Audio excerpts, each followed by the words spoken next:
సూర్యుడు మబ్బుల వెనకాల దాక్కున్నాడు. అరకు పాత ఫారెస్ట్ రోడ్ నుంచి కీర్తి నడుస్తుంది. కొంత దూరం నడిచాక ఒక పాత గేట్ కనిపిస్తుంది. అక్కడ కూర్చున్నవాడు ఒక ముసలాయన. కీర్తి ఆయన దగ్గరికి వెళ్ళి అడిగింది, తాతయ్య ఏరియాలో ఎవరు ఉంటారు కదా? ఆ వాచ్మెన్ ఆశ్చర్యంగా చూస్తాడు.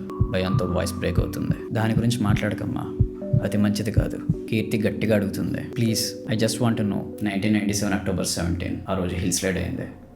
3 అమ్మాయిలు మట్టిలో కలిసిపోయి ఒక కుటుంబం, తల్లి, తండ్రి ఇప్పటికీ కనపడలేదు.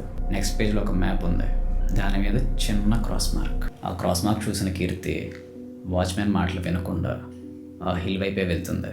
కానీ ఆమెకి తెలియదు, ఆ నోట్బుక్లోని తర్వాత పేజీ ఆమె జీవితాన్ని పూర్తిగా మార్చేస్తుందని. క్వారీ పాయింట్లో వెళ్ళిన కీర్తికి ఏమవుతుందో నెక్స్ట్ ఎపిసోడ్లో చూడండి.